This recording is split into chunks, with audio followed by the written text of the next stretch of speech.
warahmatullahi wabarakatuh.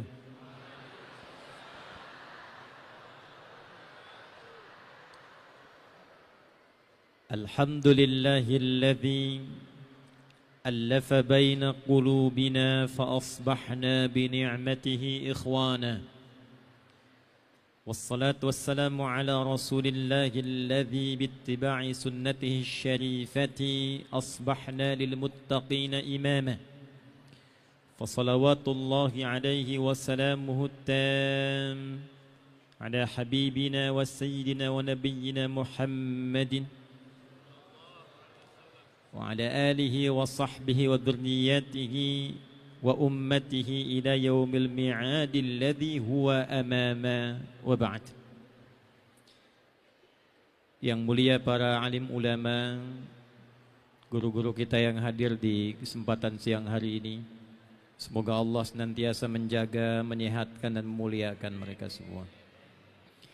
Yang kita hormati Bapak Gubernur, sahabat kami Dr. Adaminta beserta Ibu, kita doakan mudah-mudahan juga diberikan kesehatan, kekuatan dan istiqamah dalam beribadah kepada Allah Subhanahu wa taala. Alhamdulillah ahli masjid dari Darussalam berpindah lagi bertugas sekaligus menjadi pembina masjid di Masjid Agung Al-Bantani KP3B yang kita banggakan ini. Pak Sekda, kita doakan mudah-mudahan beliau juga diberikan kesehatan dan kekuatan dan keberkahan dalam menjalani tugas-tugas beliau. Seluruh unsur Forkompinda yang menemani aparatur dari Provinsi Banten, ini ada Pak Brigjen Firman Agustus, Pak Danrem, ini sekaligus pelepasan dari jamaah yang mengantarkan beliau pada tugas baru. Sebentar lagi akan ke Magelang, jadi kita ucapkan terima kasih serta iringan doa atas segala dedikasi dan perhatian beliau kepada Banten. Ini satu-satunya Danrem yang pernah bertugas di Banten, bukan orang Banten, tapi sangat mencintai Banten sampai membuat karya khusus untuk orang Banten, namanya Kiaiku Pahlawanku. Nah, boleh berikan tepuk tangan ya.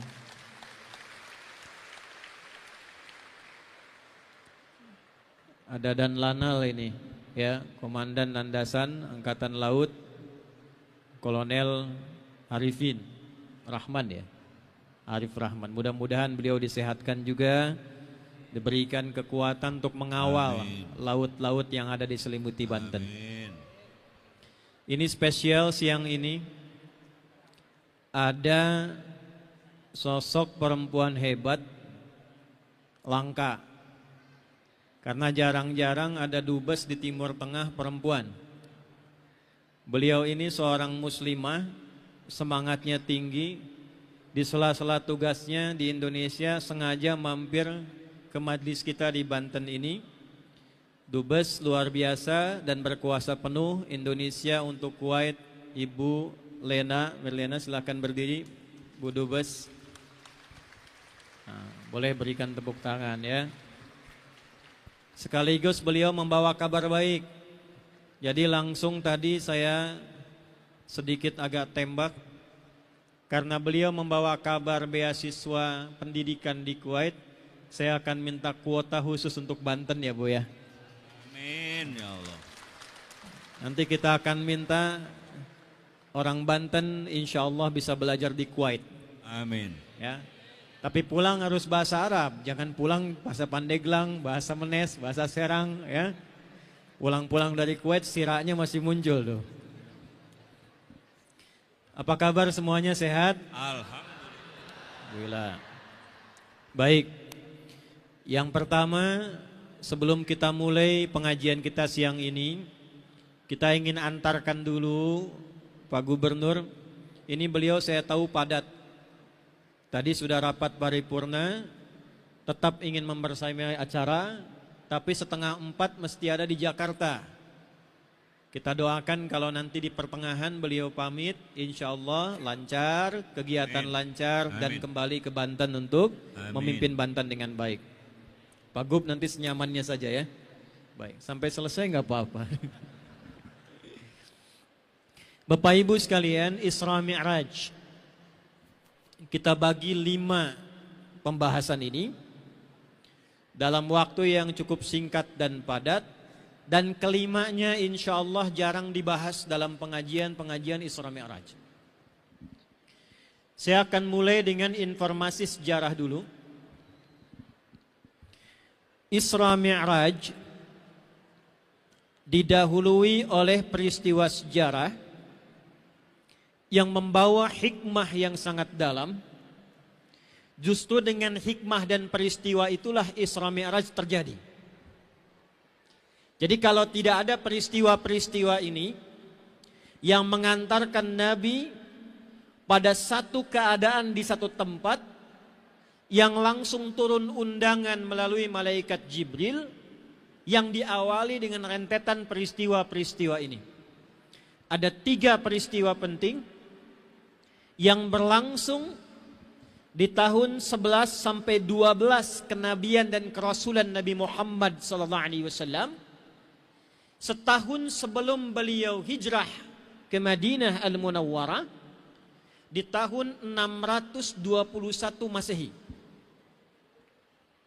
Hijriahnya belum ada karena belum hijrah. Kejadian pertama, Bapak Ibu sekalian,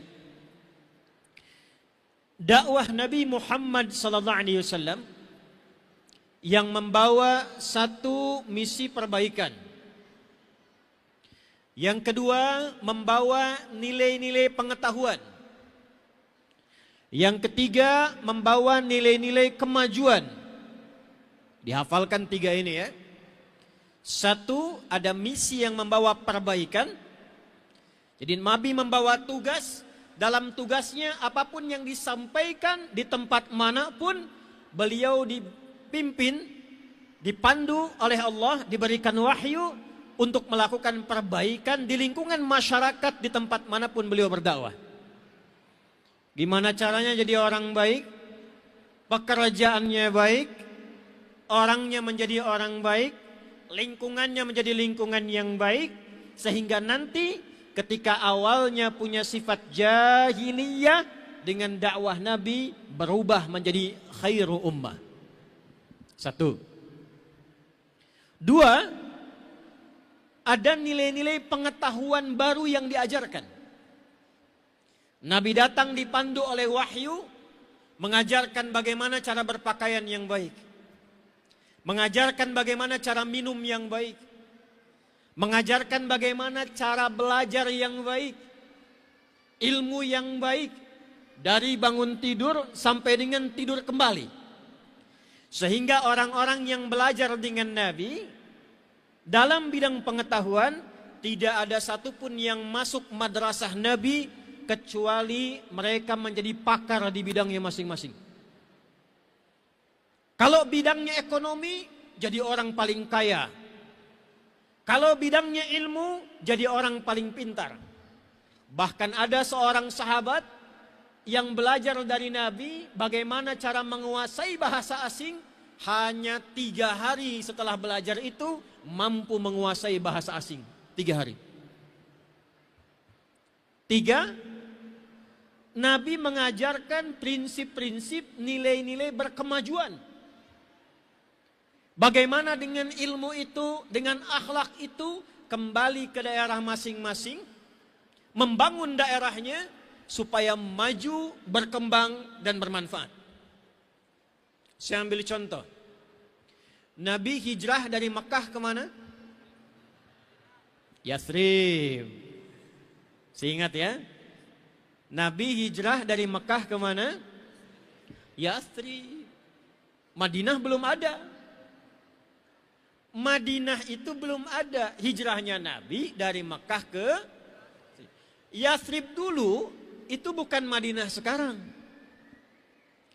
Tempatnya terbelakang, kumuh. Memang kebunnya subur, daerahnya maju, tapi tempatnya terbelakang, maju tuh pertaniannya, lahannya subur, tapi konfliknya banyak, pasarnya rusak, kriminalnya tinggi. Nabi datang hanya butuh 2 tahun, mempersaudarakan masyarakatnya, memperbaiki pasarnya, mengajarkan pengetahuan baru, membimbing akhlak. 2 tahun tempat yang terbelakang berubah menjadi tempat yang maju, pasar yang bagus, orangnya jadi baik, sehingga berubah menjadi suasana kota yang memberikan aura kebaikan. Dalam bahasa Arab, kota yang membawa sinar dan aura kebaikan disebut dengan Al-Madinah Al-Munawwarah. Kapan Yathrib berubah menjadi Al-Madinah? Ketika datang Nabi SAW. Maka yang pertama, bila kita ingin belajar tentang Isra Mi'raj, bila kita ingin mengambil hikmah Isra Mi'raj, pengetahuan sejarah menjadi penting. Kalau ingin menjadi orang yang sukses, diisrakan oleh Allah, karirnya terangkat, Mi'raj itu naik terangkat, karirnya terangkat, diisrakan dengan baik, bisa menjelajahi tempat-tempat di bumi. Anda di posisi manapun, ASN, atau masyarakat, mahasiswa, pegang 3 prinsip ini. Kalau Anda ditugaskan, maka berusahalah yang pertama, di dalam tugas itu selalu berusaha menampilkan yang terbaik untuk perbaikan-perbaikan di tempat tugas Anda. 1. Jarang dibahas. Biasanya kan Isra Mi'raj bahas tentang sholat, naik ke langit, langit pertama ketemu Nabi Adam, kedua Nabi Isa, dengan Nabi Yahya, ketiga Nabi siapa? Yusuf alaihissalam, keempat Nabi Idris alaihissalam, kelima Nabi Harun, keenam Nabi Musa, ketujuh ada Nabi Ibrahim lagi sendaran di Baitul Ma'mur. Gitu kan? Nanti lihat-lihat ke surga sebentar, nengokin neraka sekilas, terima perintah sholat, bolak-balik 5 waktu, turun lagi ke bumi. Hadis riwayat Muslim, nomor hadis 164, tambah Al-Bukhari nomor hadis 3207. Gitu kan? Halo? Tapi dasar mau ke situ jarang dibahas. Kalau Anda ingin dapat spirit Isra, ingin dapat anugerah Mi'raj, nanti di akhir dibahas, maka yang pertama, jadi apapun, tugas apapun, usahakan memberikan yang terbaik untuk memperbaiki semua hal di tempat kita ditugaskan. Paham? Ibu misal bu, siapa yang jadi ibu rumah tangga angkat tangan? Oh. Semua ya. Pulang dari sini, bawa spirit Isra Mi'raj, jadilah ibu yang baik. Jadi istri yang baik. Bagaimana memperbaiki kondisi rumah tangga supaya Allah ridha. Anak bisa sholat, pendidikannya bagus, pakaiannya bagus, makannya halal. Begitu ibu bawa spirit ini ke rumah, dilakukan ibadah karena Allah, maka lihat perubahan yang terjadi. Cek seminggu kemudian apa yang terjadi. 1. Anda yang tugas di kantor, di bidang apa? Protokoler, di dinas, kantor-kantor tertentu, setiap ditempatkan, alhamdulillah, tunaikan pekerjaan sebaik mungkin, lakukan perbaikan yang kurang-kurang, niatkan karena Allah, nanti lihat apa yang terjadi. Isra bisa diberangkatkan ke tempat-tempat lain yang lebih bagus. Mi'raj karirnya dinaikkan pada tempat yang Allah ridhai. Jangan amin dulu, belum selesai nih. Ini pengantar dulu nih. Ini jarang dibahas. Yang kedua, ternyata ketika Nabi melakukan dakwah ini, perbaikan, pengetahuan, jangan malas belajar, baca, Iqra. Lakukan kajian-kajian, analisis, mencoba memajukan. Ternyata jalan Nabi pun yang menjadi orang paling takwa, dijamin surga. Gelarnya Habib Allah, kekasih Allah. Surganya ditetapkan sebelum beliau wafat. Manusia paling takwa yang paling dicintai. ternyata dalam tugasnya tidak semudah dengan predikat takwanya. Di depan Nabi ada Abu Jahal, di depan Nabi ada Abu Lahab. Setiap mau menunaikan tugas, baru keluar dari rumah, hoax sudah bertebaran. Jadi hoax itu sudah ada di zaman Nabi. Pimpinan hoaxnya namanya Abu Jahal. Jadi kalau ada orang sekarang ada yang ikutan bikin hoax, patut diduga nasabnya tersambung ke Abu Jahal itu. Nabi keluar itu sudah ada hoax. Hati-hati ada penipu lewat tuh. Hati-hati ada tukang sihir lewat. Hati-hati ada dukun lewat. Tidak berhenti dengan hinaan, tidak berhenti dengan fitnah. Nabi jalan terus, gangguan menggunakan fisik. Sedang sholat, ruku, ditaruh kotoran di atas punggungnya. Sedang jalan, lewat pulang, jalan diatur-atur supaya Nabi kecelakaan. Amr bin Hisham, Adi bin Al-Mughirah, Abu Jahal, Abu Lahab, dan kawan-kawan lainnya ternyata menjadi tantangan yang dihadapi Nabi dalam mewujudkan dakwah dengan 3 visinya ini. Apa pelajarannya? Pelan-pelan lihat sini. Ternyata kalau Anda ingin jadi orang sukses, ingin berhasil dalam tugas, ingin menjadi orang dengan tingkat yang tinggi dalam kedudukan, fitrahnya harus siap mengatasi ujian dan tantangan. Nabi diuji, orang paling soleh diuji, orang paling dekat dengan Allah punya masalah, orang terjamin surga menghadapi masalah, orang paling baik akhlaknya punya masalah, dihadapi dengan tegar, dengan qanaah, dengan baik. Anda, saya, kita, Nabi bukan. Surga belum jelas. Tidak ada ayat turun menjamin surga tentang kita. Belum disebut orang paling baik di muka bumi. Tiba-tiba bekerja tidak ingin ada masalah. Itu mustahil. ASN angkat tangan. ASN mana? Nah, turun. Siapa yang mau jadi ASN yang sukses? Yang berhasil? Nah, Isra Mi'raj mengajarkan sukses itu pasangannya masalah. Jadi kalau orang ingin sukses pasti berhadapan dengan masalah. Itu dulu. Bapak kan ke kantor menyelesaikan masalah. Disebutnya pekerjaan. Kalau bapak ingin bekerja, tidak ada pekerjaannya. Kan tidak mungkin kerja, Pak. Di dalam pekerjaan ada masalah. Jadi kalau orang ingin sukses, orang ingin bahagia, maka yang pertama harus ditanamkan pada jiwanya, yakinkan dalam hatinya, semua pekerjaan, semua ujian yang saya hadapi bisa diselesaikan. 2. Mahasiswa mana mahasiswa? Angkat tangan. Banyak juga ini. Saya tanya nih. Di kampus ada ujian tidak? Ada masalah tidak? Ada persoalan tidak? Ada.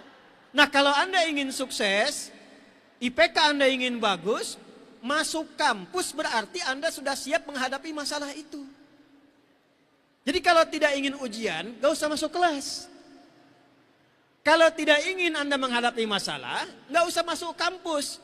Justru ketika Anda masuk ke dalam kampus itu, Anda sudah menyatakan diri, saya siap menghadapi seluruh masalah dan persoalan yang ada di kampus itu. Paham? Halo, paham?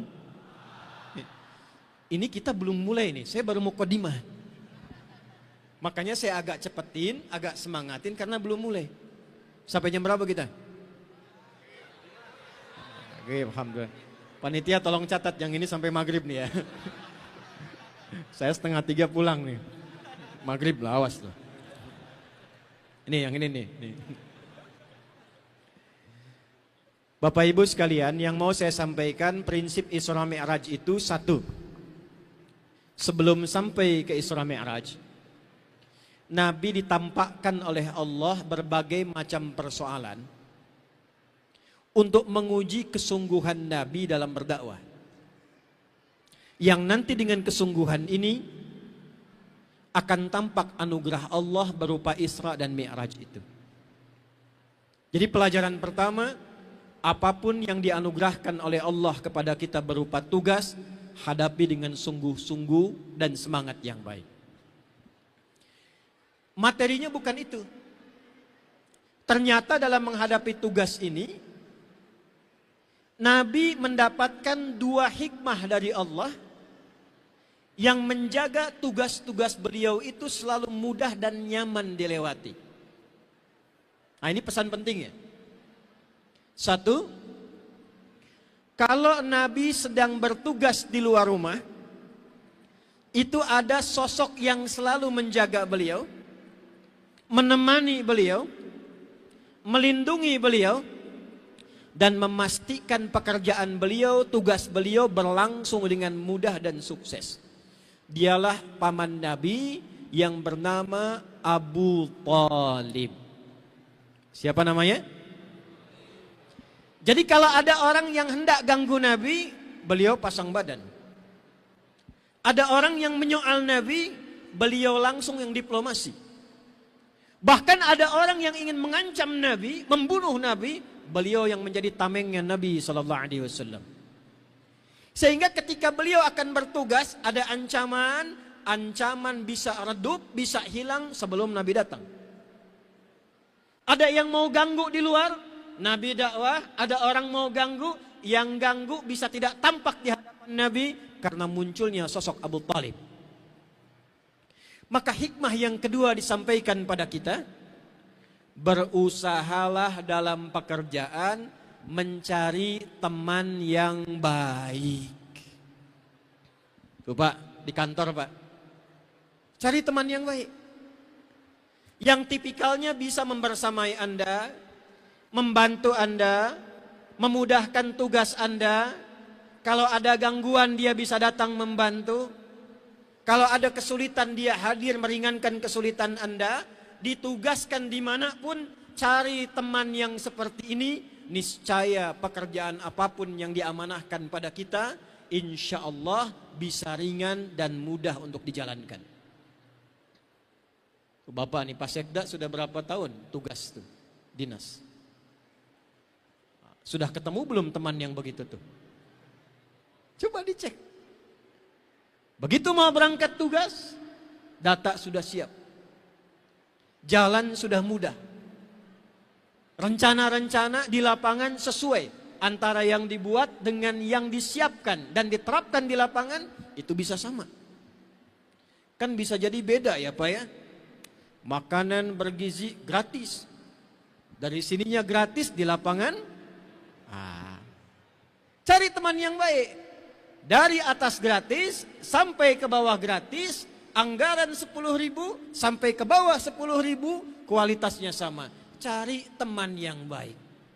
Semua program yang baik hanya bisa sampai dengan baik jika muncul di sekitaran kita teman-teman yang baik. Mahasiswa juga begitu tuh. Kalau temannya cuma suka nongkrong, suka nonton, ngandalkan catatan teman yang lain, duduknya paling belakang, duduk di kelas bangku deretan belakang, di dalam kelas penuh dengan obrolan, gak pernah nanya, gak mungkin sukses. Kualitas pasti berkurang, walaupun kita diberikan oleh Allah potensi yang sangat hebat. Ini saya berikan rahasia orang Banten ya. Halo? Tapi antara kita aja ya. Ini tolong tugas aparatur-aparatur Banten, boleh diriset. Ternyata Banten itu punya keistimewaan dari dulu. Dari dulu. Otaknya cerdas-cerdas Pak. Pinter-pinter. Jangan amin dulu tuh. Kita lihat dulu. Anugerahnya tinggi. Mungkin boleh jadi karena banyak tinggal sekitaran pantai. Banyak makan ikan. Diolah dengan baik, proteinnya bagus, perkembangannya bagus. Cuma harus sering diasah. Modal pintar nggak pernah diasah, nggak pintar juga. Yang mau saya katakan, Satu kali di Tripoli, ada orang dari Afrika ngadu ke saya begini. Ya Syekh, muskilah Indonesia. Syekh, ini orang Indonesia masalah katanya. Saya bilang kenapa? Kemarin saya ujian. Saya ngapalin sebulan. Begitu besok mau ujian, orang Indonesia si fulan pinjam buku saya. Keluar ujian, saya dapat 7,5, dia dapat 8. Saya bilang dia belum tahu SKS tuh. Sistem kebut bayangkan, kemampuan otak dipakai semalam aja bisa begitu. Maka bagaimana kalau itu kita olah dari masuk, ketemu teman yang baik, belajar dengan cara yang baik, dikembangkan di tempat yang baik, maka tidak mustahil kita bisa mendapatkan apa yang diraih Banten di masa lalu dengan semua masa keemasan dan kejayaannya. Silahkan Bapak Ibu cek ya. Saya pernah ke Belanda, ke Delft. Delft itu markasnya VOC yang pernah mendiami Nusantara, menghambat keberadaan kita. Itu konsorsium gabungan saham-saham di Eropa, jadi perusahaan namanya VOC. Pak, Ibu, kantornya VOC itu tidak seluas garis ini nih, mihrab depan. Otak, tapi gudangnya lebih besar dibandingkan Masjid Al-Bantani ini. Kantornya kecil, segini. Gudangnya besar, seberangnya. Tempatnya di Delft. Saya pernah duduki 15 menit kurang lebih. Jadi VOC menduduki kita, kita duduki lagi 15 menit itu. Yang mau saya katakan, ketika saya mampir ke universitas di Delft, tempatnya orang-orang hebat di masa itu belajar, ternyata dari Indonesia sekarang, dari Nusantara dulu, hanya ada satu orang yang pernah belajar di Delft, di kampus paling elit di Belanda, bahkan di Eropa, yang sampai sekarang ukiran patungnya masih ada di situ, menandakan satu-satunya orang yang pernah belajar di sana sampai gelar doktor. Orang itu berasal dari Tanara di Banten, namanya Hussein Joyodiningrat, orang Banten. Di masa-masa itu koin kita sampai ke Inggris. Di masa-masa dulu kejayaan kita luar biasa. Kenapa? Karena prinsip Isra Mi'rajnya dipakai, perbaikannya ada, kemajuannya ada, ilmunya berkembang, dan prinsip dasarnya semua sultan yang pernah bertugas di daerah Banten ini menempatkan orang-orang terbaik bersama teman-teman yang baik. Satu. Dua, saya agak cepat ya, karena ini mukadimah kedua. Kalau di luar ada orang baik, di dalam pun ada sosok yang baik. Jadi kalau Nabi pulang tugas di luar itu capek, nyampe ke rumah, baru dibukakan pintu karena ketemunya orang yang baik, teman yang baik, maka capeknya bisa hilang, pusingnya bisa hilang, penatnya bisa hilang. Yang ada ketenangan baru, semangat baru, dengan wajah kegembiraan yang baru.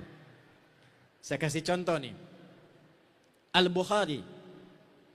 Kalau Anda buka tema pertama Bad'ul Wahyi, hadis nomor 1 dan 2 dari sahabat Jabir bin Abdullah, digambarkan Nabi sedang naik ke atas Jabal Nur, masuk ke Gua Hira, wahyu belum turun.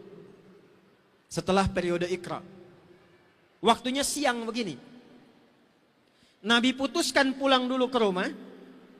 Begitu turun dari bukit cahaya, tiba-tiba ada orang manggil begini, Muhammad, Muhammad.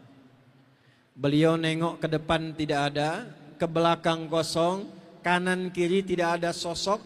Begitu nengok ke atas, kata beliau ada sosok besar, jubahnya putih, kayak makhluk yang duduk, manggil-manggil, Muhammad, Muhammad, Muhammad. Contoh, Pak Sekda keluar dari masjid. Pak Sekda sudah, Pak Danrem lah. Pak Danrem siang-siang keluar dari Masjid Al-Bantani, sepi. Tiba-tiba ada yang manggil, badan rem. Hei. Nengok kanan kosong, kiri kosong, belakang kosong, depan gak ada orang, badan rem. Nengok ke atas Pak, masih pakai seragam begini nih. Tiba-tiba jubah putih, rambut agak panjang, badan besar, kayak duduk, manggil, badan rem. Respon Bapak bagaimana?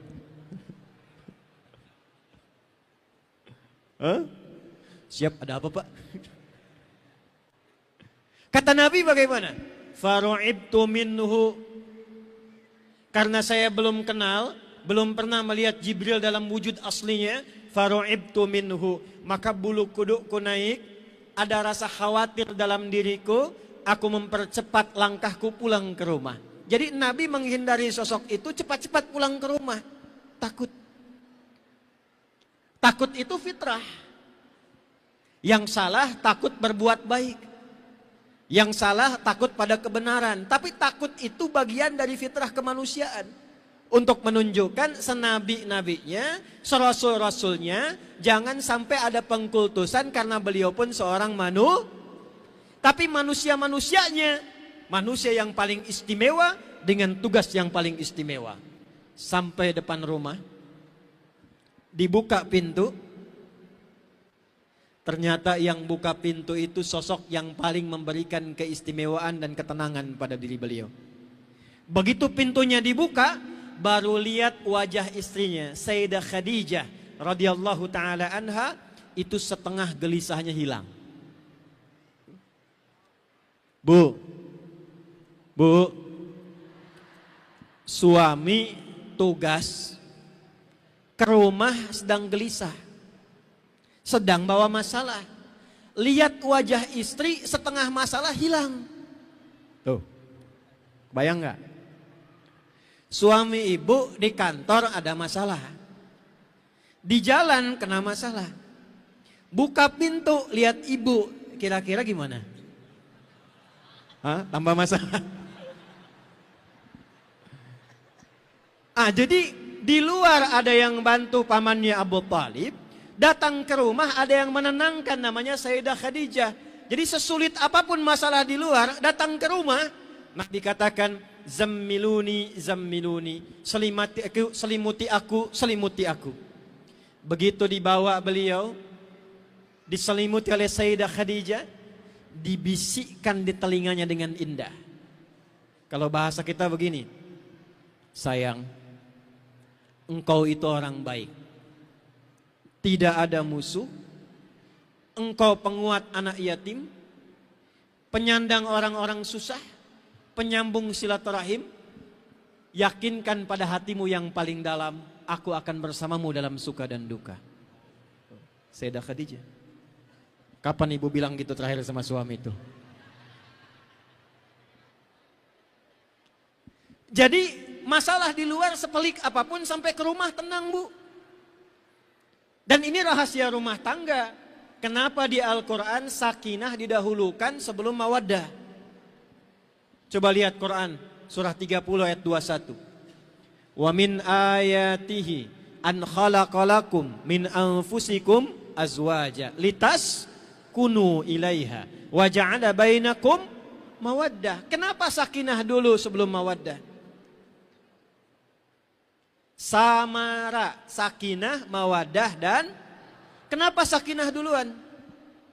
Mawaddah itu bentuk sifat jamak dari kata madah, seakar. Rasa cinta yang muncul lewat pemberian materi. Misal mau nikah dikasih mahar, bentuknya materi. Setelah nikah, lanjutkan pemberian itu dengan cara yang baik.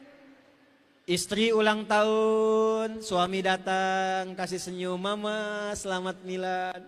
Ini ada hadiah kecil-kecilan, emas 2 kilo misalnya tuh. Nah, itu langsung mawaddah itu. Suami pulang ke rumah hari miladnya, dimasakkan makanan kesukaannya. Ternyata itu ayam yang sangat enak. Ayam jago suami dipotong, dimasak gitu. Itu mawaddah. Tapi kenapa sakinah duluan, ketenangan duluan? Karena sekalipun pemberian melimpah, harta melimpah, rumah mewah, kendaraan bagus, tidak ada ketenangan dalam rumah tangga, hampa kehidupan rumah tangga.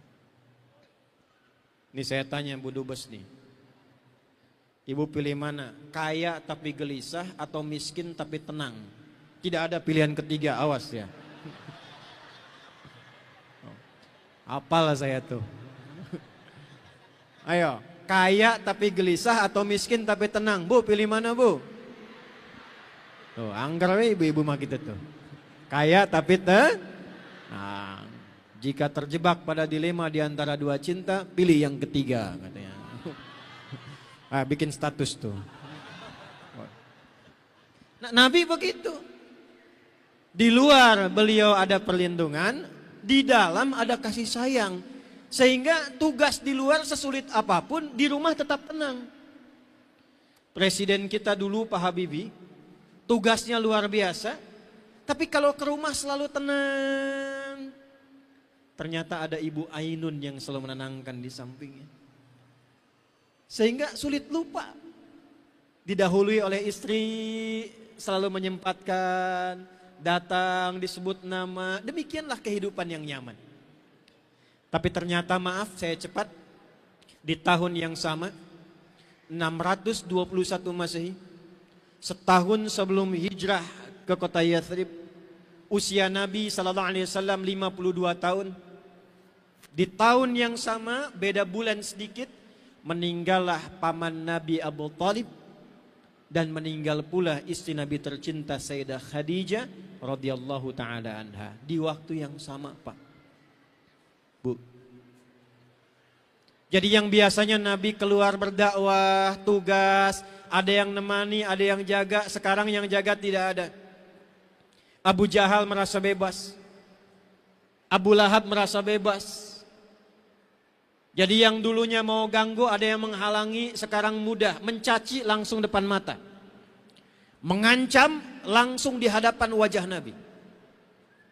Sehingga rasa aman tidak didapatkan. Pulang ke rumah, terbawa suasana di luar, nyampe ke rumah, sosok yang biasa menenangkan tidak ada juga.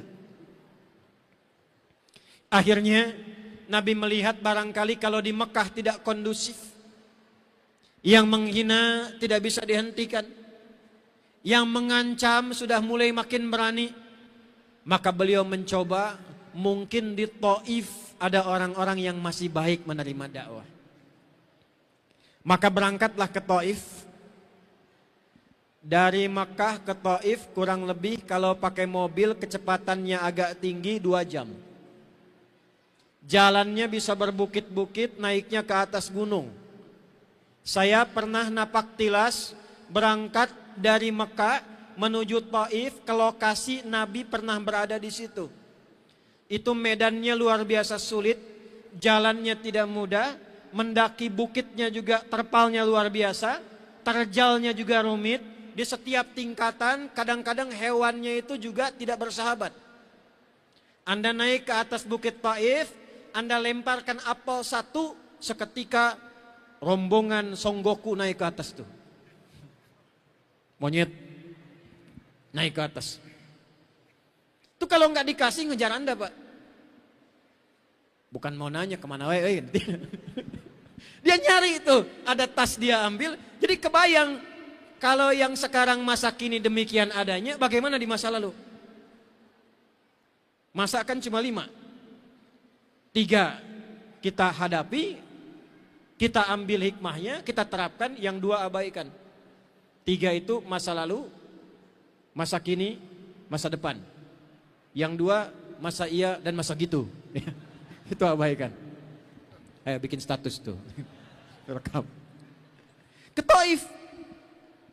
Saya tanya, bis sudah ada belum waktu itu? Motor ada.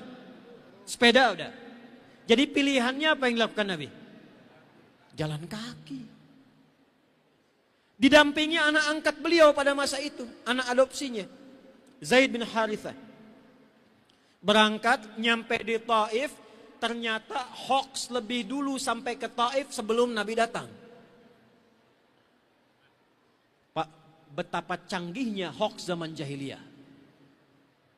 Instagram belum ada, Google belum ada, Facebook belum ada, YouTube apalagi. Jadi Nabi belum nyampe, hoaxnya sudah tiba. Padahal medianya nggak seperti sekarang. Tasrifnya masih sama. Dorobaya ribu dorban, jala saya lisu, jalsan wajil satan. Sekarang kan sudah beda. Fasbakayu Facebooku, Facebookan. Taktakayu taktiku, TikTokan. Instagrama Instagrimu, Instagraman. Tabaya tubu, YouTubean. Sekarang bikin status nyampe di tempat lain. Zaman dulu belum ada tulisan itu, sudah nyampe ke tempatnya. Nabi belum datang, orang Taif itu sudah masuk informasi keliru, datang hoax, sampai ke tempat mereka akan tiba seorang pemecah belah. Akan datang seorang perusuh. Akan datang seorang penipu. Akan datang provokator. Nyampe duluan sebelum sosoknya tiba.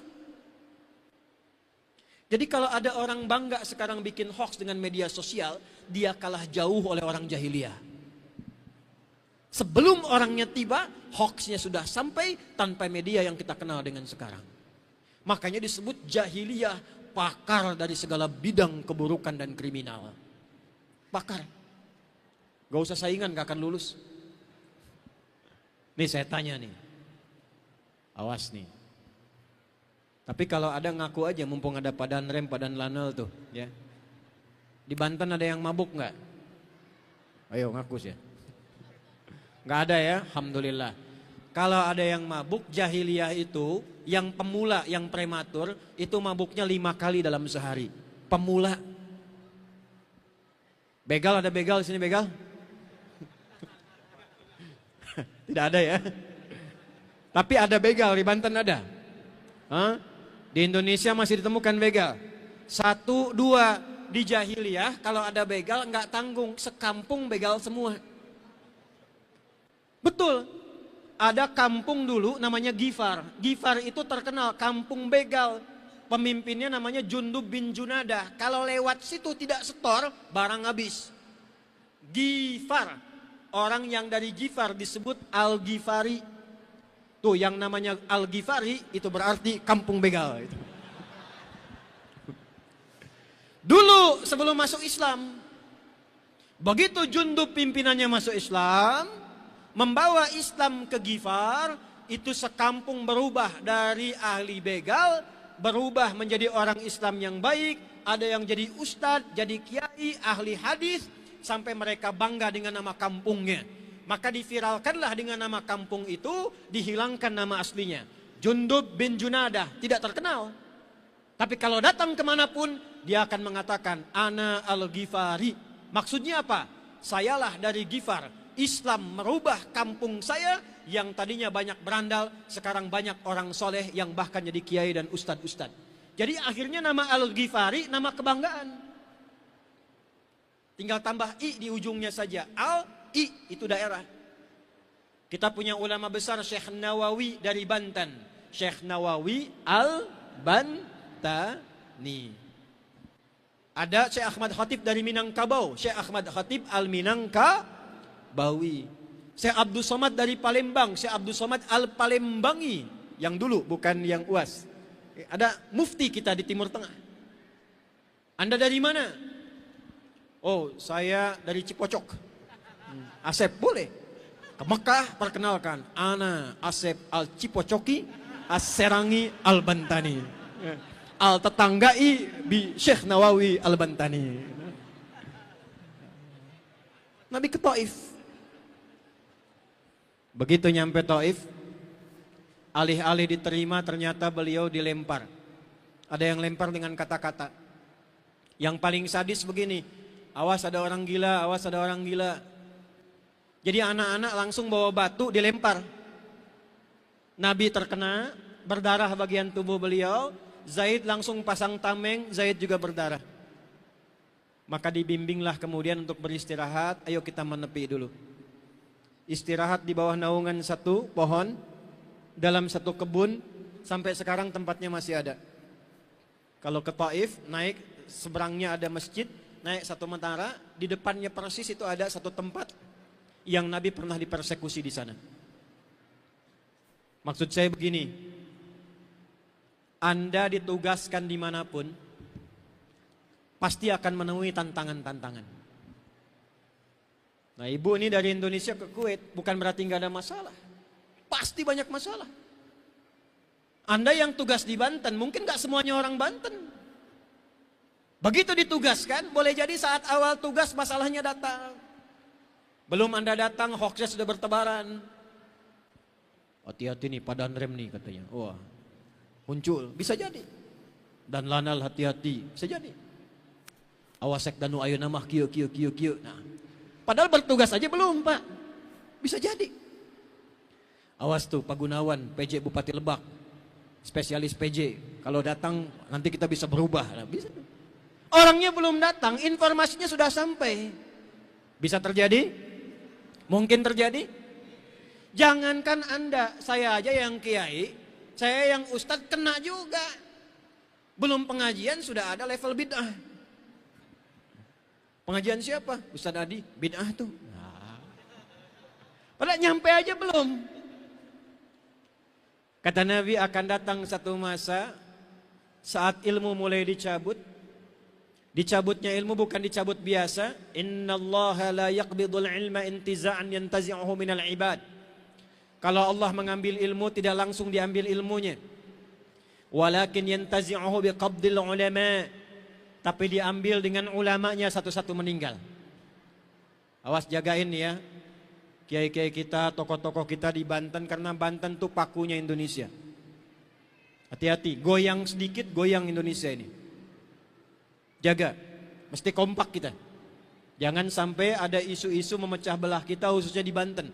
Kalau goyang dikit, goyang nasional itu. Maka jaga ulamanya. Tapi kalau satu-satu meninggal, kata Nabi, hati-hati.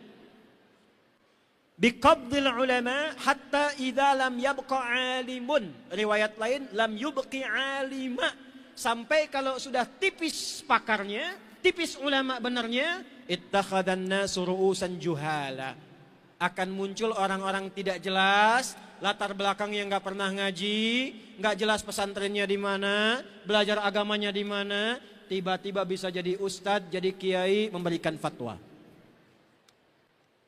Anehnya ada pengikutnya. Tuh. Anehnya begitu. Nabi dulu mengatakan la nabiyya ba'di, tidak akan ada nabi setelah saya. La-nya itu nafi sekaligus menunjukkan ikhbar. Nanti akan ada orang ngaku-ngaku nabi setelah saya. Kalau ada yang ngaku langsung bilang la, tidak ada nabi setelah saya. Jadi kalau ada yang ngaku nabi, jangan kaget. Itu pembuktian dari kebenaran sabda Nabi. Artinya Nabi benar, akan ada yang ngaku, jangan kaget. Yang bikin kaget itu setiap ada yang ngaku, ada pengikutnya. Tuh. Followers.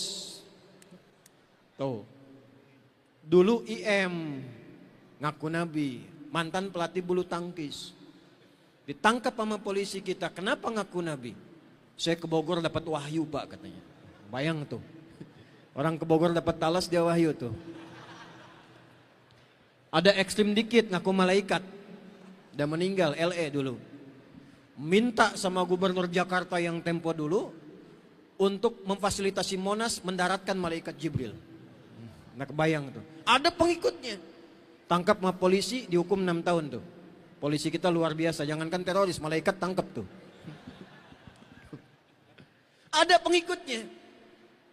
Nah nanti kalau sudah ada yang begitu muncul-muncul, ittakhadhan nasu ru'usan juhala, ada pengikutnya, fasu'ilu fa'aftau. Anehnya kalau ditanya bisa ngasih fatwa. Kalau ditanya bisa jawab, diikutin, fadallu wa adallu. Maka yang memberi fatwa salah fatwanya, yang ikut tersesat ikutnya. Hati-hati. Singkat balik, Nabi dilontar, Nabi dapat tantangan. Anda sekarang masuk kelas ada masalah, Anda ke kantor ada masalah, Anda bekerja ada masalah, hadapi. Seperti Nabi mencontohkan dalam Isra Mi'raj. Mungkin sebelum Anda bertugas sudah dilempari dengan kata-kata.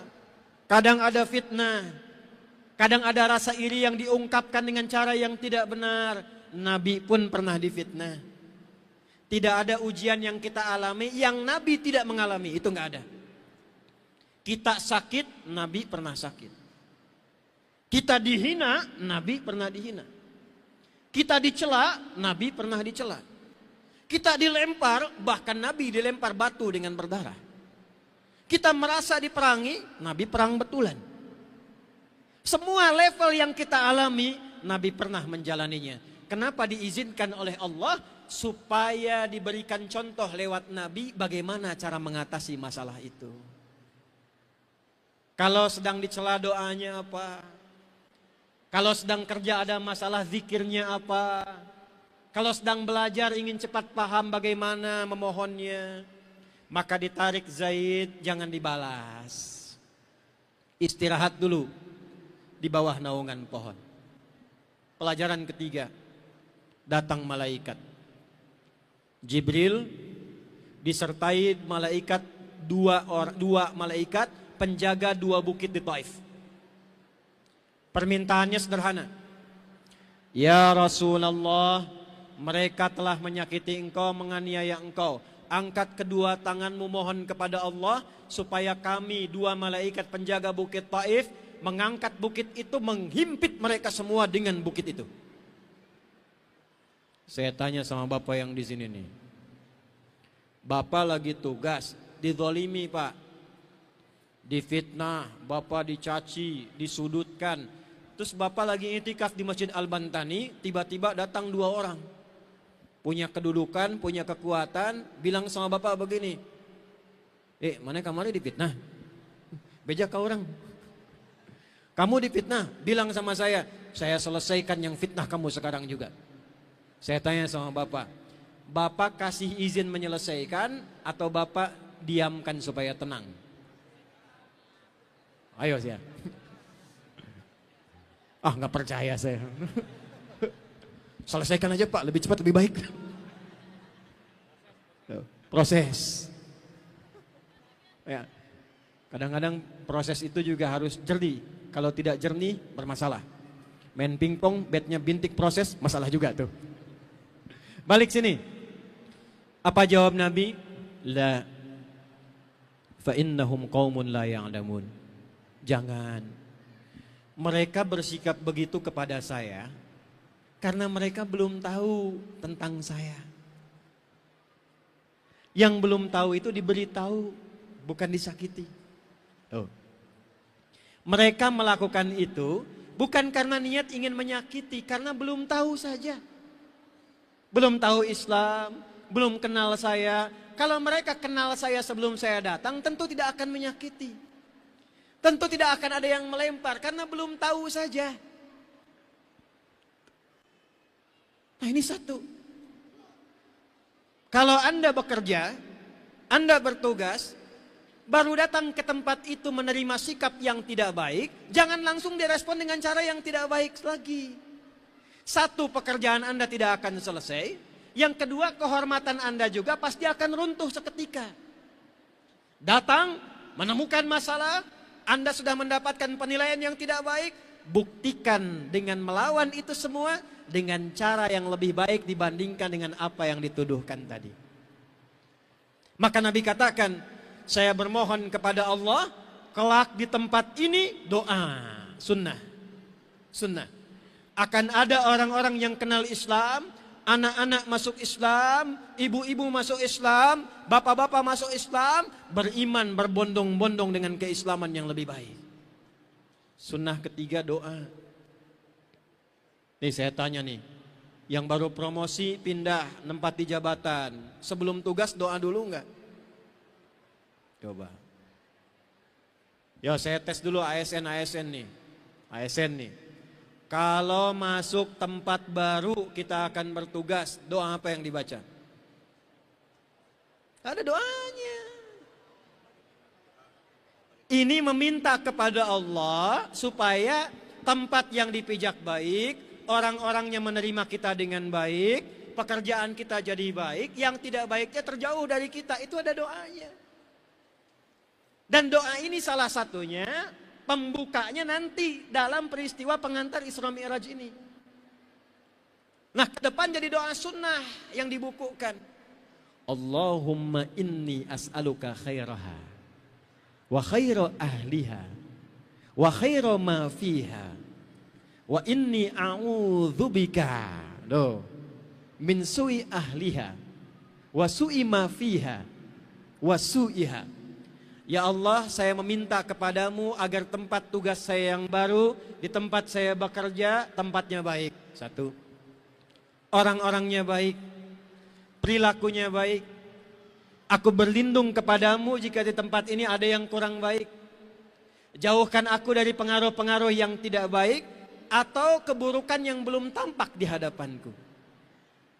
Boleh baca Quran surah ke-17 Al-Isra dari ayat yang ke-80 sampai 81. Wa qur rabbi adkhilni mudkhala sidqin wa akhrijni mukhraja sidqin waj'alni min ladunka sultanan nasira. Ya Allah, satu, mohon awal tugas saya bimbing supaya saya menjalani dengan cara yang terbaik. Kalau saya pindah jabatan, pindah tempat, bimbing supaya keluar dengan cara yang baik. Dan kalaupun ada tantangan, ada gangguan, hamba bertawakal kepadamu agar engkau saja yang tolong hamba.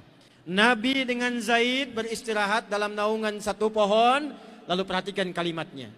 Catat ini ya. Ini kalau bisa Anda hafalkan. Insya Allah kalau benar cara mengamalkannya, ini saya ijazahkan sekaligus. Kalau benar cara mengamalkannya, insya Allah akan diangkat karir kita, pekerjaan kita, dan kedudukan kita di tempat yang terbaik. Ilahi. Jangan diikutin dulu. Saya bacakan dulu yang pernah Nabi sampaikan. Jadi setelah beliau itu dilempari berdarah-darah, nyampaikan jangan hukum mereka karena belum tahu saja, bukan berniat menyakiti. Lalu beliau bermohon dengan khusyuk. Perhatikan kalimatnya. Ilahi.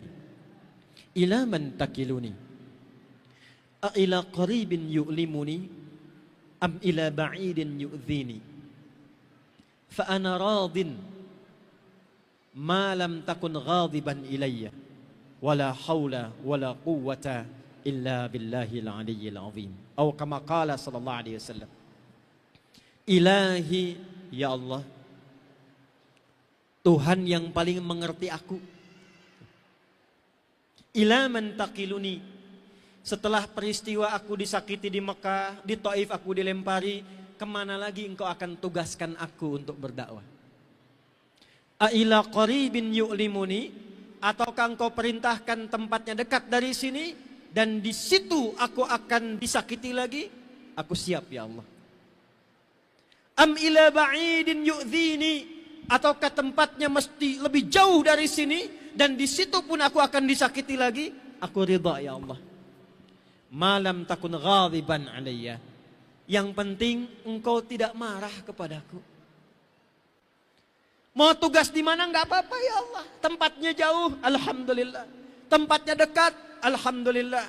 Di situ saya akan dicaci lagi, difitnah lagi, enggak apa-apa ya Allah. Yang penting engkau ridha, engkau tidak marah kepadaku.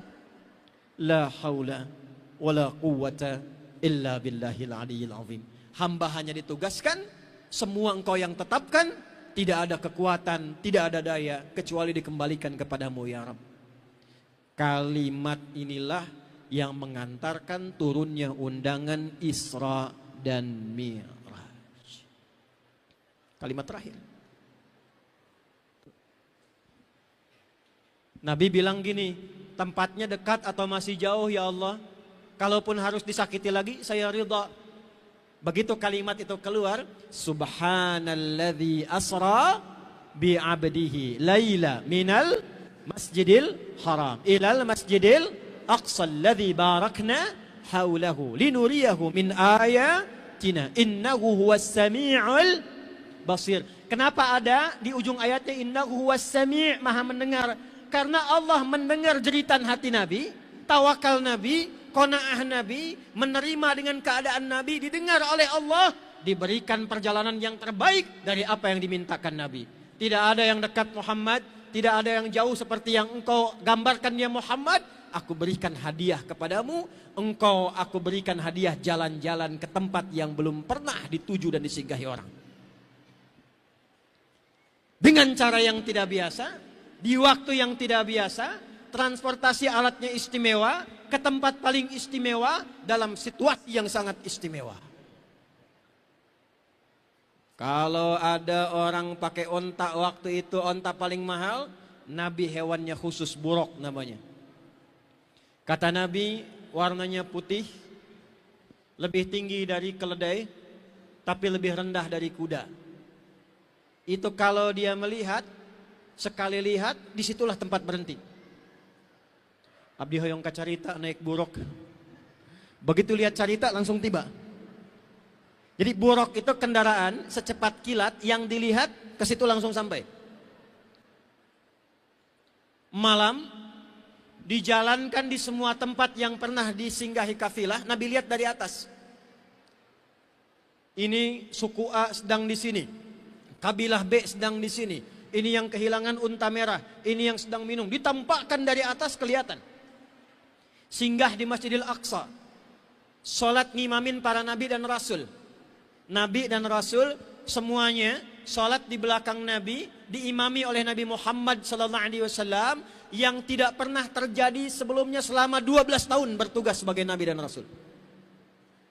Justru dengan dilempar, dengan dicela, dengan difitnah, dengan dilempar batu, dengan beliau berkata, kemanapun disakiti nggak apa-apa ya Allah, supaya engkau ridha. Yang penting kau jangan marah.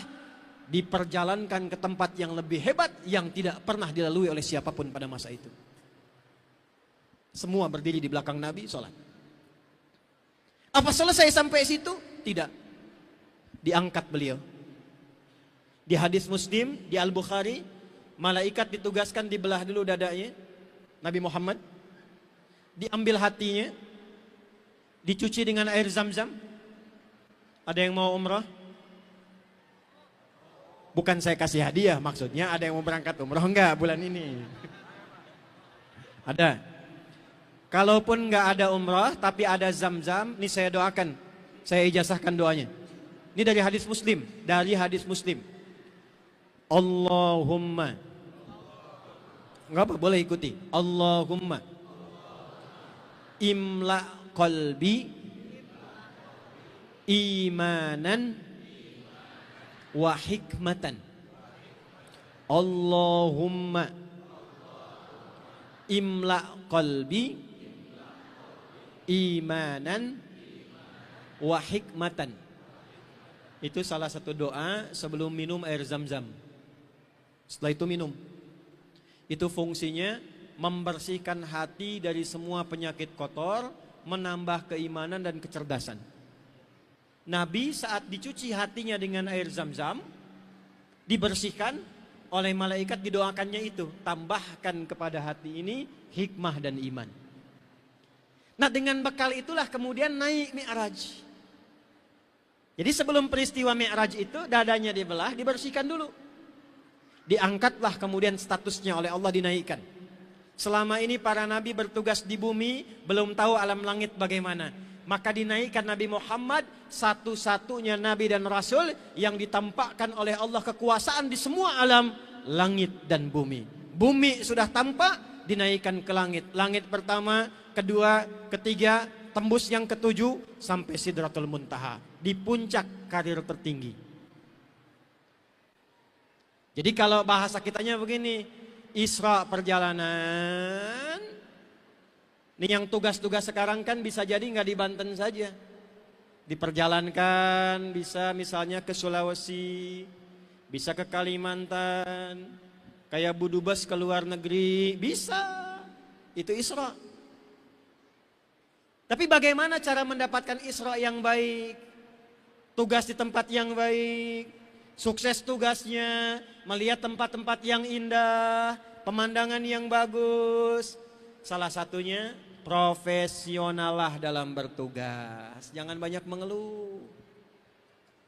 Ditugaskan di bidang apa, jangan mengeluh, tunaikan sampai selesai. Ini baru ditempatkan udah protes. Kenapa saya di sini ya? Iya ya. Kamu ada akses enggak? Wah, ordal tuh. Ya? Nikmati dulu. Dikasih tugas, tidak mungkin Anda diberikan amanah. Allah menetapkan jadi di situ kecuali ada hikmah yang terbaik untuk kita. Tunaikan. Berikan yang terbaik. Kalau ada masalah, selesaikan, tawakal sama Allah. Nah, itulah sikap yang mengangkat derajat kita lebih tinggi. Kalau hatinya bersih, imanan. Visinya bagus, orangnya pintar, ingin memberikan yang terbaik, ngajinya banyak, memajukan daerah, itulah hikmatan.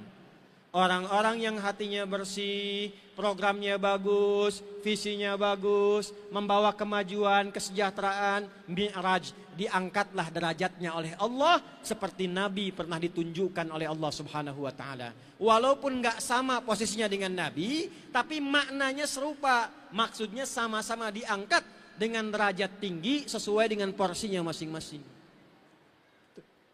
Ini ngaji begini jarang dibahas. Jadi sebelum naik ke langit, sebelum banyak cerita, ini dulu yang kita pelajari. Sehingga pulang keluar dari pengajian, kita tahu dan jelas apa yang mau dilakukan. Kerjanya semangat. Lakukan perbaikan. Ini sudah Isra Mi'raj. Penyelenggaraan ada. Tempat bagus. Acara bahkan live. Dibuka oleh gubernur. Datang dengan bagus. Datang dengan siap. Tapi pulang tidak bawa apa-apa. Sayang. Hidayah Allah sudah diberikan. Kiainya, ustadznya namanya Hidayat juga. Kan? Kalau dengan semua itu belum mampu membuat kita berubah, dengan cara apa lagi merubah Banten jadi lebih baik? Pulang semua, berubah jadi lebih baik. Istri pulang jadi lebih baik. Anak-anak sekolahkan yang bagus. Doakan yang baik. Suami cari yang halal. Teman-teman di tetangga jadi tetangga yang baik. Gabung dengan baik, seperti masa-masa dulu kita dapatkan. Punya kebun bisa berbagi hasilnya. Tetangga sakit 5 bukit kita kenal. Dulu saya kecil, tetangga 3 bukit meninggal tuh masih tahu itu. Kalau tanya sampai ke Lewi Damar tuh Pak Gun tuh, ya. Di mana nu pupus teh itu paling itu katanya caket sepuntung rokok. Sebukit belum nyampe. Paling mana? Paling itu ya caket sepuntung rokok. Udah 5 bukit saya baru sadar rupanya rokoknya nggak dibakar-bakar tuh. Sepuntung rokok, ini nggak habis-habis gitu. Dulu masih begitu kita. Khataman ngaji, nyembeli ayam, bagi. Nah itulah Islam begitu. Sekarang agak kehilangan kita yang seperti itu. Padahal hadisnya kita punya. Siapa yang masak makanan, baunya sampai ke tetangga, maka bagilah tetangga itu walaupun apa ibu kuahnya tuh. Tapi cara bacanya tidak begitu. Walaupun cuma masak kuah saja bagi supaya tidak salah paham. Saya baru ngerti hadis itu ketika saya menemukan bumbu-bumbu kemasan sekarang. Bumbu rendang, bumbu sop, bumbunya mungkin yang dimasak singkong. Bumbunya rendang, dimasak nyampe ke tetangga dikira masak rendang, padahal bagi tetangga supaya tidak salah paham. Jadi bukan Anda masak opor ayam Bu, kuahnya dibagi tetangga, ayamnya Ibu makan. Tetangga tanya ke Ibu, nah hamung kuahna wungkul Bu, mundah hadis Nabi. Awas tuh. Datang walaupun tetangga kita non muslim. Tuh. Hadisnya kan tidak menyebutkan dia muslim atau bukan. Antarkan ke rumahnya ketuk. Pagi, Pak Haji, tuh. Gara-gara Anda pakai peci haji padahal belum haji disebut Pak Haji. Ada apa? Ini ada berbagi sedikit, ada ayam. Bapak baik sekali bilang ini bukan baik, Islam yang mengajarkan saya berbagi seperti ini. Dia kenal Islam. Besok dia kembalikan panci, sudah bisa assalamualaikum. Assalamualaikum Pak Haji.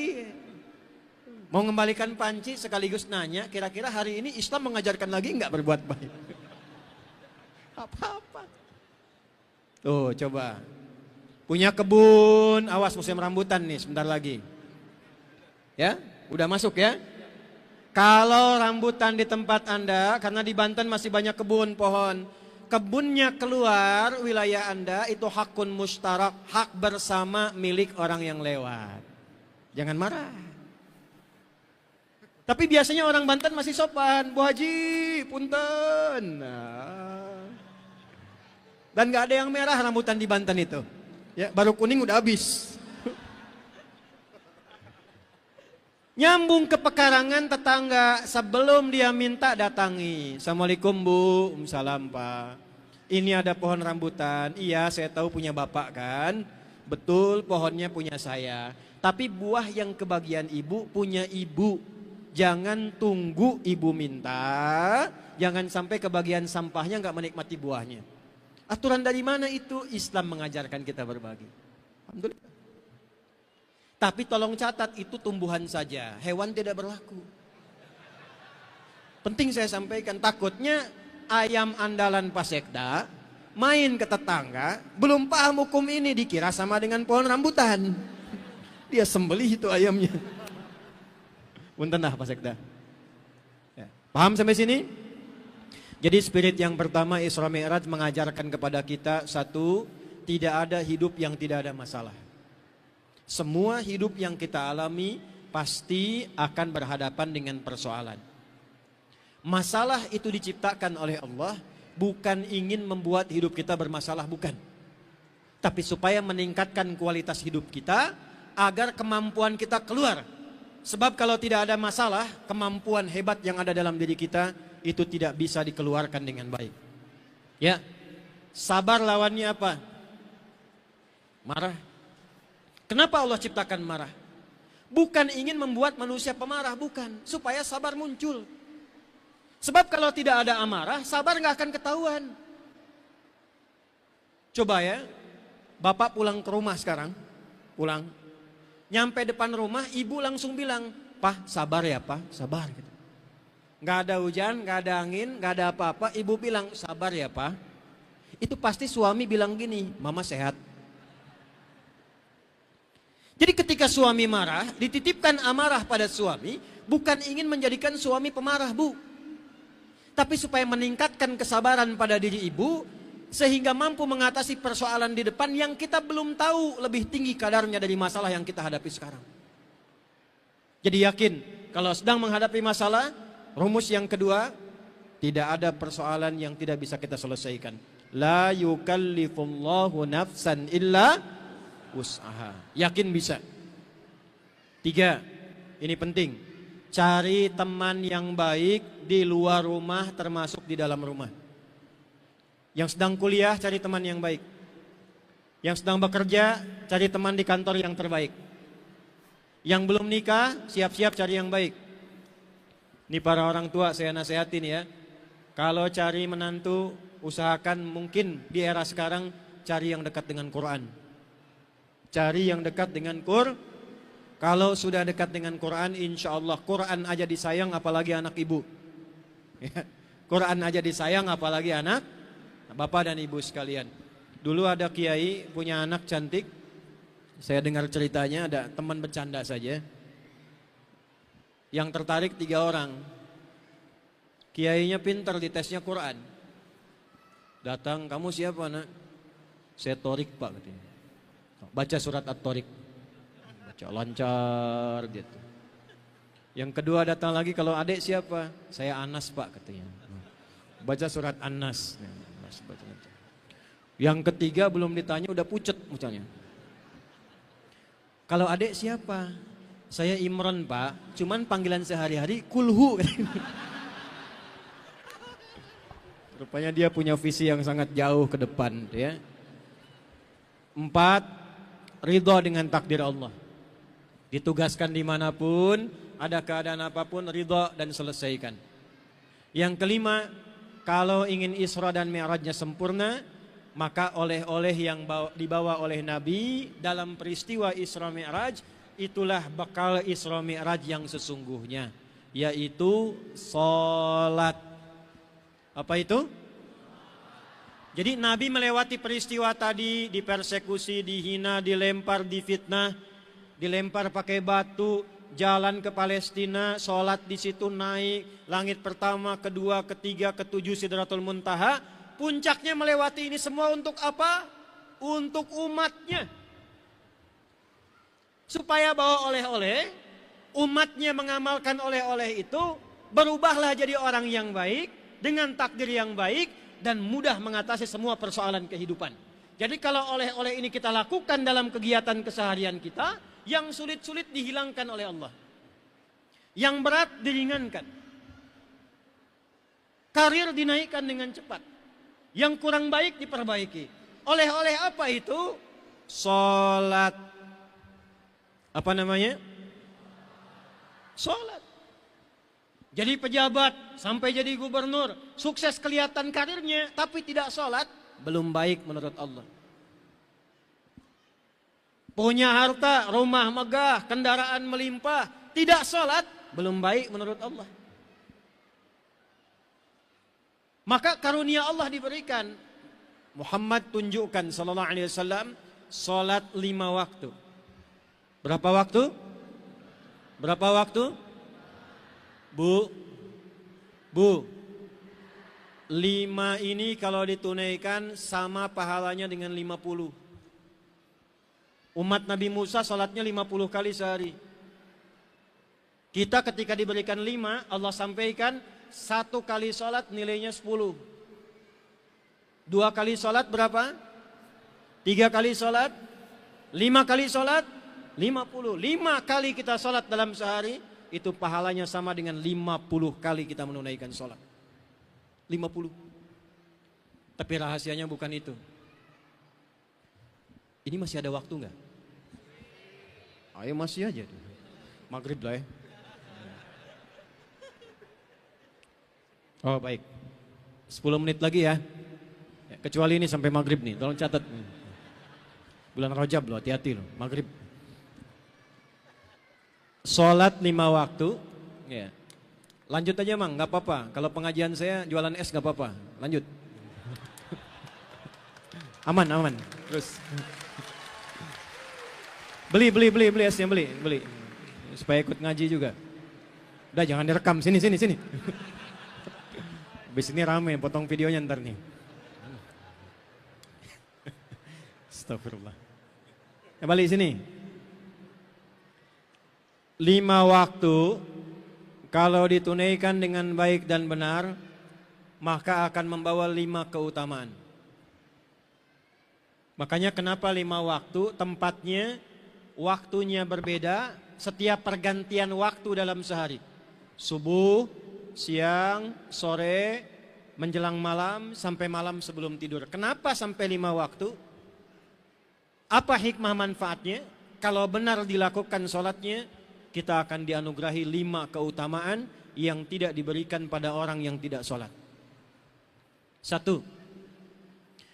Orang yang sholatnya benar, mengamalkan hadiah Isra Mi'raj dengan benar ini, akan dianugerahi oleh Allah ketenangan dalam hatinya untuk menghadapi semua persoalan dalam hidupnya. Dalilnya Quran surah 13 ayat 28, ditafsir di Quran surah 20 di ayat ke-14. Ala bidzikrillahi tatma'innul qulub. Ala harful ikhbari wat taukid. Huruf memberi informasi dan penguat. Yakinkan pada dirimu bidzikrillahi, dengan meningkatkan zikir kepada Allah, tatma'innul qulub. Hatimu akan semakin berdampak tenang. Salat disebut dalam Al-Quran sebagai zikir, bahkan puncaknya zikir. Quran surah ke-20 Taha ayat ke-14. Innani anallahu la ilaha illa ana fa'budni wa aqimis salata li dzikri. Tunaikan salat sebagai zikir kepadaku. Salat itu puncaknya zikir. Tasbih ada dalam salat, takbir ada dalam salat, istighfar ada dalam salat, doa ada dalam salat.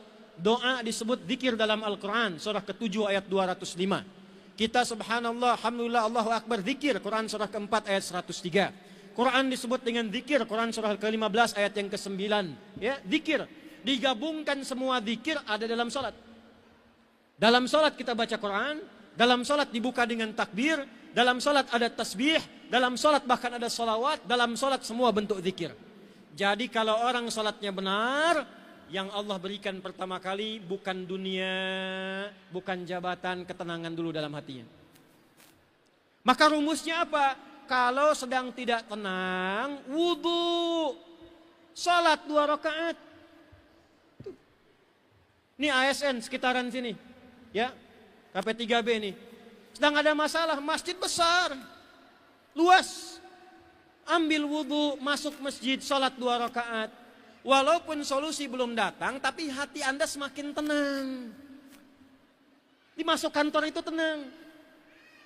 Saya boleh sarankan sebelum masuk ke kantor, masuk dulu masjid. Jadi saat mengerjakan tugas kita itu aura masjid datang. Pulang dari kantor, mampir masjid. Sehingga yang dibawa ke rumah itu aura masjid, tenang. Tenang. Kalau sedang ada masalah, daripada bikin status, mendingan sholat. Nggak nyangka ya Pak PJ. Nyangka itu tuh. Orang yang bilang nggak nyangka, dia sedang nyangka. Nggak nyangka ya, nyangka tuh. Ayo, itu satu ya. Manfaat sholat itu satu ya. Membuat hati semakin tenang. Jiwa yang tenang melahirkan kreativitas yang cemerlang. Ya, status bikin ya, udah 3 tuh. Masjid. Makanya masjid agak beda. Agak beda. Anda baru masuk sudah tenang. Beda dengan rumah sendiri. Masuk masjid rumah Allah, masuk rumah Anda lebih tenang masuk masjid. Duduk, nyender, dekat kipas, saking tenangnya tidur aja, blek gitu. Ya. Pasar Rebo, ini kisah nyata. Ada seorang rawat musola, ini mungkin penutup ya. Tapi kisah nyata. Dia menerima pekerjaannya, tidak pernah mengeluh. Sepuh merawat musola, tiba-tiba ada orang Qatar. Tahu Qatar? Tuh lampu merah sebelah sana dikit tuh. Dekat Kuwait tuh Qatar tuh. Dari Qatar datang ke Pasar Rebo di Jakarta, daerah yang desanya naik ke atas. Ketemu bapak ini, mengatakan saya pengen renov ini musolanya, tapi bapak yang rawat. Pak tolong Pak diingat difikirkan, dari mana orang Qatar bisa datang ke situ, pengen perbaiki, yang rawat harus bapak itu. Kalau Keramat Jati datang ke situ wajar, dekat. Qatar datang ke situ, pengen renov, yang rawat mesti bapak ini. Jadi dirawat. Belum lama jadi beliau bersihkan, yang ngepel beliau, yang bersihkan karpet beliau, yang adzan beliau, ya, ngimamin juga beliau. Ada jamaahnya. Satu kali apa yang terjadi? Perhatikan cara Allah menyiapkan hadiah untuk orang ini. Dengan qanaahnya, dengan seriusnya, dengan profesionalnya sebagai marbot masjid. Hari Kamis puasa beliau. Ba'da asar. Hari bagus, waktu pertengahan, sedang puasa, nunggu buka di musola yang beliau rawat. Cuman tidur-tiduran sambil zikir. Merem melek, tiba-tiba ya ayyatuhan nafsul mutmainnah. Perhatikan cara Allah memberikan hadiah bagi beliau ini. Di musola yang beliau rawat, mengantarkan meninggalnya diperbaiki dulu. Di hari Kamis sedang puasa, saat amal ditampakkan, nunggu waktu buka, meninggalnya cuma enak di dalam masjid, dalam musola cuma merem melek meninggal. Hati-hati belakang tuh yang merem melek tuh. Tenang ya, 1. Makanya jaga sholat. Yang 4 lagi lebih dahsyat. 1 berikan ketenangan, 2, 3 sampai 4 itu luar biasa. Ada kaitan dengan harta, ada kaitan dengan karir, ada kaitan dengan kebahagiaan, ada kaitan dengan jawaban doa dari Allah. Ada 1 sholat yang kalau dikerjakan dengan benar, Anda minta apa saja, walaupun mustahil menurut manusia, tapi menurut Allah Anda membutuhkannya, itu akan dikabulkan. Apa yang 4 ini? Itu nanti kita bahas kalau saya kesini lagi. Insya Allah ya. Nah, cuma tolong jaga sholat, jangan tinggalkan Ya, salat yang benar, salat yang baik. Mudah-mudahan nanti dengan kebaikan itu insya Allah kita akan dimuliakan oleh Allah Subhanahu wa taala. Ada staf saya, mana staf saya? Tolong bawakan yang 10 tadi, yang 10. Yang 10 bawakan. Udah ada. Nah. Mana yang hafal Quran, mana? Yang hafal Quran, angkat tangan coba. Nah, berdiri, kamu berdiri. Sini, maju. Perempuan gak usah ke sini, situ aja. Tapi saya tes. Sini. Mana, sini. 2, 3. Tok, santri, sini. Benar, hafal. Ya, 30 juz. Sini, naik sini. Udah 5 aja. 1, sini. 1, 2, 3, 4, 5, cukup. Udah 5 sini. Ini 1, siapa lagi? 2. Coba Mas dilihat ya. Staf saya dilihat, coba yang berdirinya lihat. 1, 2, 30 juz. 1, 2 ya. 3, 4 orang ya. Pas ya. 1, Pak Gunawan. Berdiri lagi, ulangi, angkat tangannya. Yang 30 juz. Coba yang kamera turun dulu. Yang kamera turun, gak kelihatan. Ya, jangan-jangan Anda 30 juz juga. Coba berdiri. 1, 2, 30 juz. Angkat tangan. 1, 2, 3, 4. 4 ya. 4 orang, sudah. Sudah, sebentar. Saya mau kasih hadiah. Ini hadiah khusus.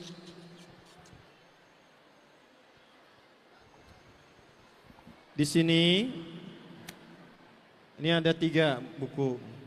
Ini dipelajari untuk menghafal Quran sampai mutqin dengan peta Quran.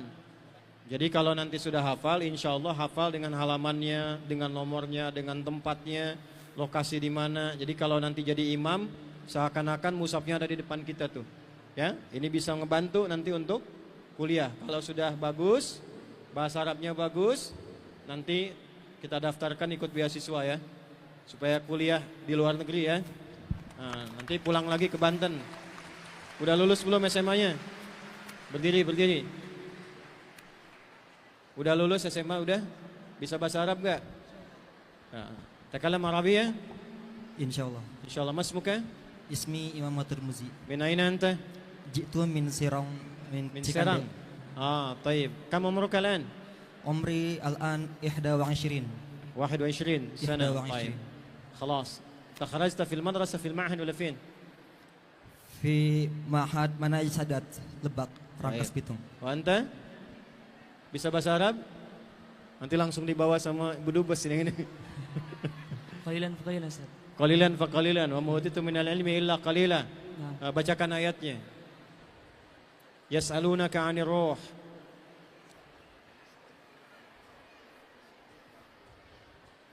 Ta'awud. Ayo ta'awud. A'udzu billahi minasy syaithanir rajim. Bismillahirrahmanirrahim. Yes. Yas'alunaka 'anir ruh. Lupa Ustaz. Hafal 30 juz enggak? 15 Ustaz. Hah? Baik, sampingnya bacakan ayatnya. A'udzu billahi minasy syaithanir rajim. Bismillahirrahmanirrahim. Yas'alunaka 'anir ruh. Qulir ruhu min amri rabbi. Wa ma utitum minal ilmi illa qalila. Sudah cukup karena waktunya terbatas. Kalian lancarkan lagi hafalannya ya, hafalan yang bagus. Nanti saya tes ya, dan bahasa Arabnya. Kalau lulus, insya Allah kita berangkatkan sekolah ke luar negeri ya, sampai pulang lagi. Siap? Saya beri waktu sampai nanti sebelum kemerdekaan Indonesia 17 Agustus. 17 Agustus kita kasih hadiah Indonesia dari Banten, ada penghafal Quran, bahasa Arab sudah bagus dan siap kembali ke Indonesia untuk mengabdi. Siap? Nah. Pak Sekda, kemudian Pak Danrem, siapa Pak Danlana, kasih hadiah ini satu-satu. Silakan Pak, disampaikan. Mas, tolong dibantu. Pak Gunawan, satu lagi Pak Gunawan, silakan PJ. Depan Pak Danrem berikan. Yang perempuan tadi mana? 4 orang. 4 orang nanti saya titip aja ya sama Ibu PJ ya Bu ya. Bu, titip ya Bu buat 4 orang.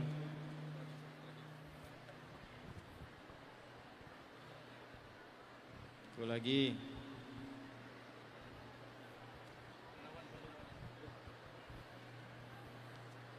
Baik, sebelumnya ini insya Allah Pak Danrem akan berpindah tugas. Beliau sudah membersamai di Banten, cita-citanya bagus. Kita juga ingin berikan hadiah pelepasan dari kita semua. Mudah-mudahan kita doakan karir beliau lancar dan dimudahkan. Silakan ambil satu. Dari sini yang mewakili selain Pak Sekda ada siapa? Dari Banten. Silakan Pak. PNP, boleh PNP, silakan. Izin Bang. Maju Pak Danrem. Ya, nanti Ibu untuk Ibu lagi. Terima kasih Pak Danrem. Kita berikan tepuk tangan untuk Pak Danrem. Ya. Kemudian yang kedua, ini jauh-jauh ada dari Kuwait, Ibu Dubes. Ibu akan disampaikan oleh Ibu PJ. Ya, ini khusus melihat kita semua sekaligus nanti insya Allah mudah-mudahan ada kuota beasiswa dari Kuwait. Disampaikan lewat Pemprov, nanti kita teruskan ya. Siap? Kita doakan beliau sehat ya. Minimal nilainya 9. Ya, Banten 10 bisa Bu insya Allah. Silakan Bu. Silakan Ibu langsung. Nah Ibu silakan. Ini untuk Ibu ya Bu ya. Ya, berhadiah sama-sama. Nah yang lain nanti yang 3 insya Allah yang 4 disampaikan, nanti kita tambahkan. Untuk yang hadir sekarang, saya berikan informasi. Sebelum puasa, nanti kita akan adakan acara lagi. Insya Allah ini buku dibagi gratis, tidak bayar. Nanti saya siapkan 10.000 untuk di Banten. Ya, berarti kali 3, 30.000. Nanti akan dibagikan, nanti ditunggu waktunya. Insya Allah bulan depan ya. Bulan depan. Ramadan tanggal berapa? 1 Ramadan ya. Tanggal 1 Ramadan. Insya Allah bersamaan dengan awal Maret. Jadi nanti bulan Februari jangan khawatir. Yang ada sekarang saya hafal Anda yang mau sampai maghrib nih ya. Jadi nanti insya Allah akan kebagian satu-satu. Nanti kita koordinasi sama Bapak Gubernur ya untuk semuanya. Kita berdoa dulu, duduk lagi, duduk. Kita doa dulu. Ya. Ya, semua duduk dulu.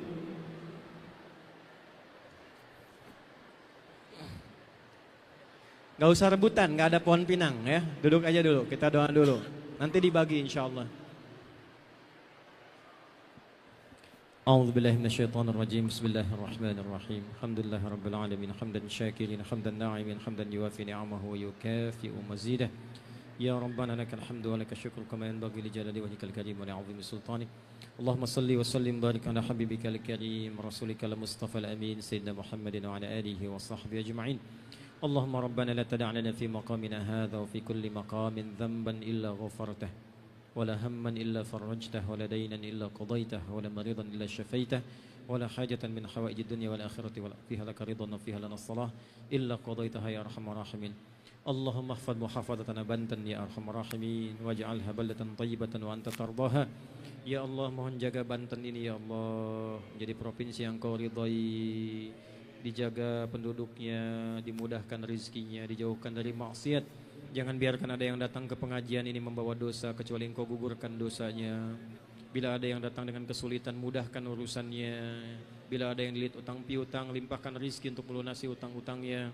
Bila ada yang sakit, mohon sembuhkan ya Allah. Dan bila ada hajat tersembunyi, mohon kabulkan selama baik untuk dunia dan akhiratnya. Allahumma hafadz biladana Indonesia ya Allah. Mohon jaga negeri kami Indonesia. Janibna minat tafraqah wahidna fi ridhaq. Satukan kami dalam kebaikan, jauhkan dari perpecahan ya Allah. واحفظ أمراءنا يا أرحم الراحمين واجعلهم عدلاء ليخففوا حسابهم يوم القيامة. Ya Allah, jaga para pemimpin kami dari pusat sampai ke daerah, sehatkan mereka ya Allah, kuatkan mereka ya Allah, berikan hidayah supaya bermimpin dengan adil dan baik untuk meringankan hisab mereka di hari kiamat. Allahumma khfad ulama'ana waj'alhum mukhlashina lakad-din. Ya Allah, mohon jaga para ulama kami, sehatkan mereka ya Allah, jaga mereka ya Allah, satukan dalam kebaikan, jauhkan dari sifat-sifat buruk yang memecah belah. Rabbana atina fid dunya hasanah wa fil akhirati hasanatan wa qina adzabannar bifadlika subhana rabbika rabbil izzati amma yasifun wa salamun alal mursalin wa akhiru da'wana alhamdulillahi rabbil alamin. Surah Al-Fatihah. Bismillahirrahmanirrahim. Alhamdulillahirabbil alamin arrahmanir rahim. Iyyaka na'budu wa iyyaka nasta'in. Ihdinas siratal mustaqim. Shiratal ladzina an'amta 'alaihim. Kita tutup dengan doa kifaratul majlis. Subhanakallahumma rabbana wa bihamdika nasyhadu an la ilaha illa anta nastaghfiruka wa natubu ilaik. Alhamdulillahirabbil alamin. Assalamualaikum warahmatullahi wabarakatuh. Waalaikumsalam warahmatullahi wabarakatuh.